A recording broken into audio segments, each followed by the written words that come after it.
جارێکی تر سلااوان لێ بێچمە لای تەوەری ئەمڕۆی پرۆگرامەکەمان بێگومان هەشتمین فستیڤاڵی گوڵە هەنار بۆ شعری لاوان لە هەڵەبجە سازکرا و ڕۆژی هەینی کۆتا ڕۆژی فستیڤالەکە بوو بێگومان ئەم فستیڤالە بە مەبەستی هاندانی لاوانی و گەنجان کە بێگومان لە داهاتوودا دەبنە کەسانی کاریگەر و بێگومان زۆرێک لە لاوان توانیان بەشداری ئەم فستیڤالە بکەن و بە بەرهەم و بە هۆنرا و بە تێکستەکانیان بەشداری بکەن و بابەتەکانیش لەلایەن لیژنەیەکی شارەزاوە سەرکەوتووترینیان یاخود سیان لەو با بڵێن شاعیرانەی کە تێکستەکانیان بوونە سەرنج هەڵبژێران بێگومان قسە باسی زیاتر لەسەر فستیڤالەکە و لەسەر کۆی با بڵێن ڕێوڕسم و چالاکیەکان و لەسەر ناوەڕۆکی تەنانەت شعرەکانی شەکەم بە ئامادەبوونی زۆر بەڕێز دانا کەمال نووسەر و لێکۆڵەر بەخێر هاتی سەرچاومان بەخێر پیرۆزبایی شلەکەم بوویتە براوەی بوویتە یەکێک لە براوەکانی خەڵاتەکان فستیڤالەکە بڵێ هەڵبەت سپاس بۆ پیرۆزبایەکە دۆ سپاسیش بۆ و دەرفەتەی کە لێرە بە منتاندا و هەتا بتوانین قسە لەسەر ئەو فستیڤالە جوانە بکەین کە یوش فستیڤاڵی گوڵە هەنارە کە لە ڕۆژی نودەی ئەم مانگەواتە ڕۆژی پێنجشەمە لەسەر جومعەی ئەم مانگە بەڕێوەچوو ئەم هەفتەیە بەڕێوەچوو لە پارێزگای هەڵەبجە ئەم فستیڤالە ئەمە هەشتمین فستیڤالێتی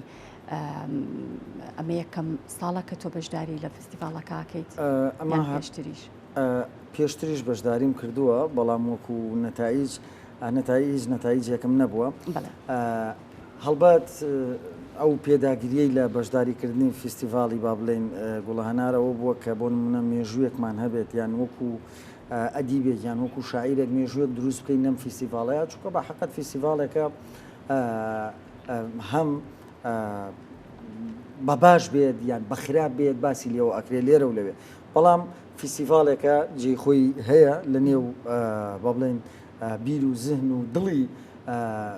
ئەو کەسانی کە عاشقی ئەدەبن ئەو کەسانی کە عاشقی شعر و فستیڤاڵەکانن لەبەرەوە من ئەم ساڵ دەتوانم بڵێم بەشدار بووم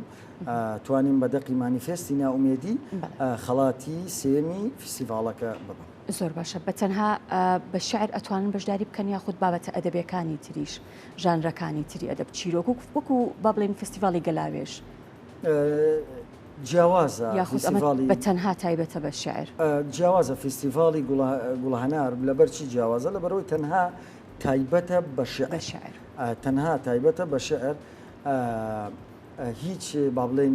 ژانرێکی تری بەشدار نییە ئەگەر بگەڕێنەوە بۆ مێژوو من ئاگام لە مێژووی فستیڤاڵی گوڵە هەنار نییە بە ڕازگویانە قسە بکەین لێرەیە نازانم پێشتر ئەگەر چیرۆک و لێکۆڵینەوەش هەبێ بەڵام ئەو نازانم لەم ساڵانەی دوایە تەنها بۆ شعر بووە فستیڤاڵی گوڵە باشە مەرجەکان چی بوون بۆ ئەوەی کە تێکستەکانی لەسەر بنووسن یاخود ئەو بابەتانی کە ئێوە پێشکەشیەکەن ئەو مەرجانی کە ئەبوو تیای بێت چی بێ یەکەم تەمەنیان دیاری کرده بوو هەڵبەت دواتر دێنە سەرەوەی کە مەرجی هەڵسەنگانی لیژنەی شعریش بۆ هەشتمین فستیڤاڵی گوڵە هەنار چی بوو بەڵام یەکەمین مەرجەوە بوو کە بۆ نمونە دەبێت تەمەنێک لاوبی بە کورتیەکەی لە 35 ساڵ بەرەو ژوورتر نەبی و بەرەو خواردتربی باشترە ئەنی وەیەکێک لە مەرجەکان کە شمولی بەشداربوونت لە فستیڤاڵی گوڵە هەنارەکە دووەم مەرج پێویستە و دەقی کە تۆی نێری لە 4 فۆر زیاتر نەبێت چونکە لە ئێستادا شعر ئەوە نەماوە کە بین بڵین بە قەسیدەیەکی 12 لاپەڕەیی پاشان بتوانین لە کۆتاییە لە ئاخر پەڕی قەسیدەکەیە لە 11 پەڕە شعر بێ 11 پەڕە قسە بێ سەرەی 12مین یان با بڵێن شعر بێ یعنی ئەمان هاتن کورتیان کردەوە لە 4 فۆرم و جەڕەت زیاتر نەبێ بۆی بتوانرێت با بڵین شعر بەڕاستی گوێی لێ بگیرێت لە فستیڤاڵەکە بەڕاستی بخوێنرێتەوە لەلایەن ئەو کەسانەی کە خولیای فستیڤاڵی گوڵە هەنارن و ئامادەبووی فستیڤاڵی هەشتمینی گوڵە هەنار بوو زۆر باشە ئەگەر تۆزێک ورتر باسی ئەو بابەتانە بکەین یاخود ئەو تێکستانە بکەین کە لەوێ ئامادەیان هەبوو و ناوەڕۆکی شعرەکان و با بڵێن ئەو گۆڕانکاریانی کە ئێستا لە ژیانی ئێمە و لەم سەردەمایە هەیە تەکنەلۆژیا و با بڵێن گۆڕانکاریە کۆمەڵایەتی و سیاسیەکان چەندێک ڕنگدانەوەی هەبوو لەسەر تەواوی بەرهەمەکان ئەتوانم بڵێم خۆشببختانە ئەم فۆرمەنوێی کە ئێستا لە لێرە و لەوێ مەبەستمە بڵم لە شار و شارۆچکەکانی هەرێمی کوردستان ئیشی لەسەر ئەکرێ لەلایەن شاعیرانی نوێەوە لەلایەنە ئەو پێنووس بەدەسانەوە کە من بۆ خۆم لە کتێبێکی شما کە 2020 چاپم کردووە دەمەوێش بڵێم بە ناوی شعر و پەیوەندی لەگەڵ زەمەنی خۆیدا چاوپێکەوتن و دیمانە لەگەڵ شاعرانی دوای ڕاپەڕین ئەوە کتێبێکی بنە کە ساڵی 2020 چاپووە لەم دەقانەی کە ئەمساڵ بەشداری هەشتمین فیسیڤاڵی گوڵە هەناری تێدا کرا نوێ بوون نوێ بە چواتایەک نوێ بە واتایەوەی لە فۆرم لە زمانە نوێ بوون لە تەکنیکە نوێ بوون لە باگراوند و لە پەیامی ئەو دەقانیان نوێ بوون لە وێنەی شعریان لە وێنەیان لە سوورەی شعریە نوێ بوون دەتوان بڵێم تێکسگەلێ بوون نوێبوون مەبەستت لەوەیە کە بە پێی ئەم سەردەمە بوو ڕێک مەبەستم بڵێم ئەم قۆناغە و ئەخوازێ کە بۆ نمونە ئەم تێکستە بەم جۆرەی تیا بنووسێ نەک ئەوەی کە بۆ نمونە سەردەمێک عەبدوڵڵا گۆران لەسەر سروشت و لەسەر جوانی و لەسەر بەژن و باڵا و لەسەر سنگ و بەرۆکی ئافرەت نووسێتی بەڵام ئێستا لە شعری نوێیە ئەمەی کە باسی ئەەکەم بابەتی شعری نوێ نین ئەمەی بۆ نمونە کە من باسی ئەەکەم جەنگە ئەو ڕژبینیەکانە بەمانە ئامەکەی و ئەم مێزەی بەردەسی من و تۆیە شاعیر چۆن بتوانێت جێی بکاتەوە لە نێو دقێکی شعریە ئەم پەرداخی بەردەسی منە ئەم کتێبەیە چوزانم مەسعات هەموو وردەکاریەکانی ژیانی ڕۆژانەی خۆمە ڕێک ئەوانەیە کە بتەوێت تۆ گزارشتیان لێ بکەیت و بیان خیتە نێو شعری نوێەوە دەتوان بڵێم کەن ئەڵم نوێبوون لەمەیە نوێبوون بۆ نمونەگەر سەردەمێک زمان جۆرێک بوو بێ لای دلاوەر قەرەداخی یان لای جەمال خەمبار یان لای هیوا قادر یان لای فلان و فیسار شاعیری تر لە ئێستادا زمان جۆرێکی ترە ئەگەر تەکنیک لە شعری هەشتاکانی ئەنوەر قادر جاف و عەبدوڵڵا پەشێ و لەتیف هەڵمەت و فەراشاکلی و شێرکۆ و فلان و فیسار شاعیری تری کووردا تەکنیکی شعر جۆرێک بوو بێ کە ئەوان لە هەشتاکان لە ناوەڕاستی هەشتاکانە باوەڕیان بە ڕموز بوو ینی باوەڕیان بە بەکارهێنانی ڕەمز بوو یان هێما بوو لە شعرا لە ئێستادا جۆرێکی ترە باشە کەواتە تۆ ئەتوانی بڵێ وەکو گەنجێک ئەوانەی کە لەو فستیڤالەیە بەشدار بوون و تێکستەکانیان پێشکەش کرد تێگەشتە بوون لەوەی کە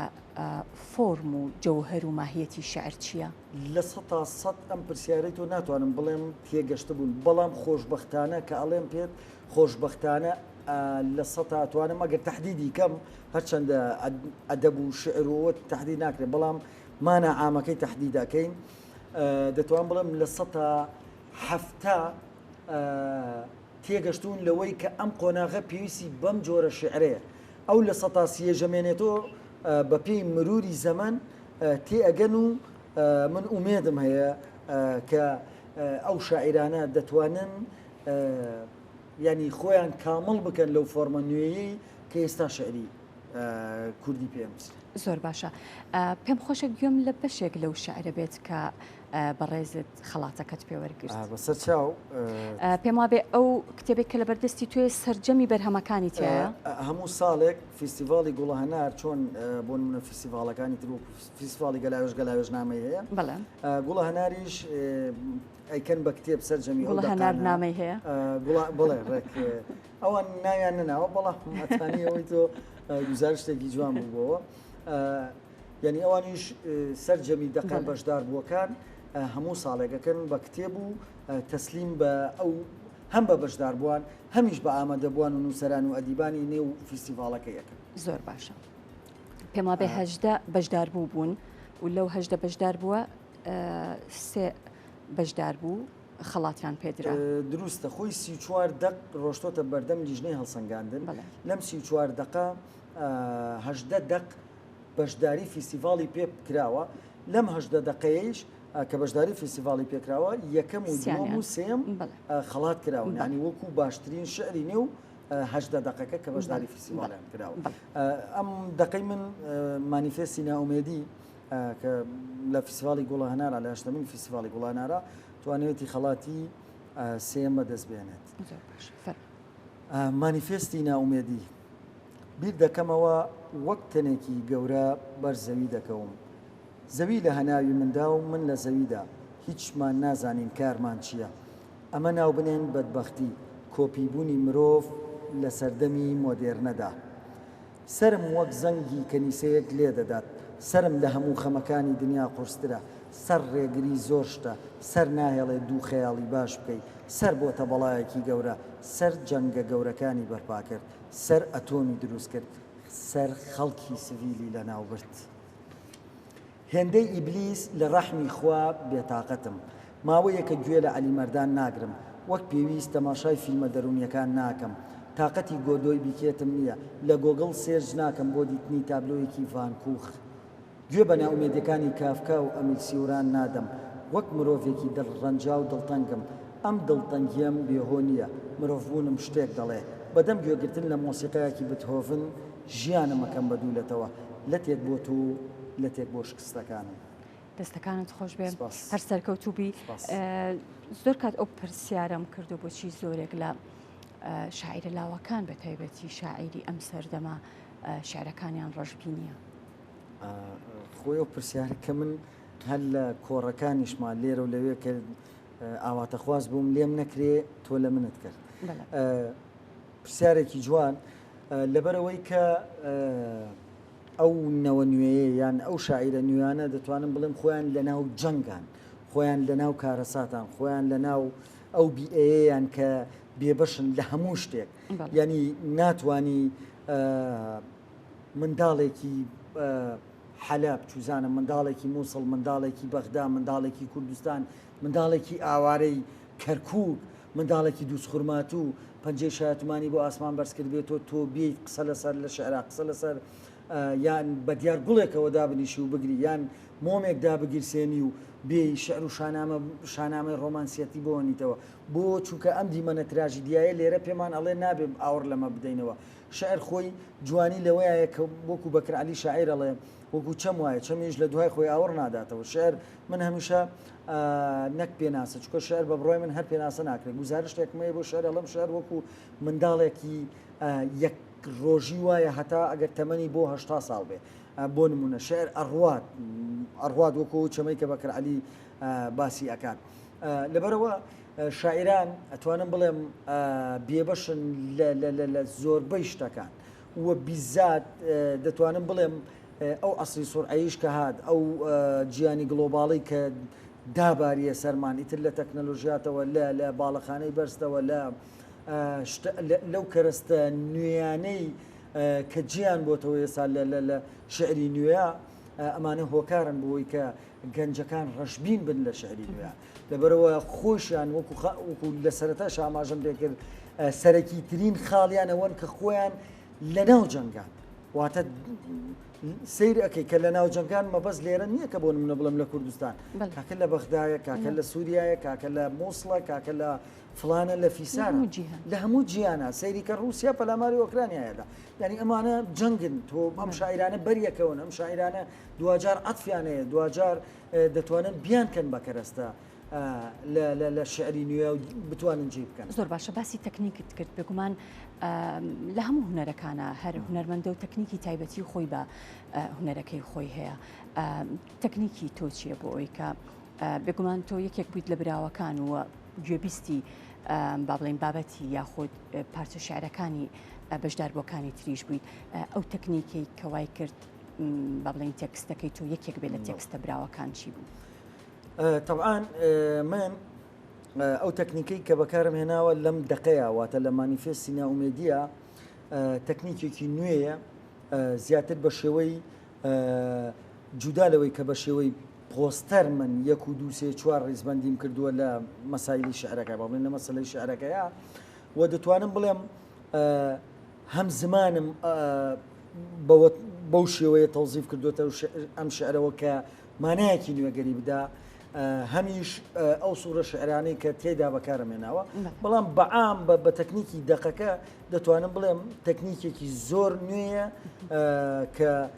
ئەوەیە کە شاعیرانی ئێستا لە دەقەکانیان ناکاری لەسەرەکەن. دەستەکانت خۆش بێ، بە هیوای سەرکەوتنی زیاتر و سپاس بەخێر هاتی جارێکی تر. زۆر سپاس بۆ تۆ، زۆر بەڕێز دانا کەمال شاعیر و لێکۆڵەر، بەخێر هاتی.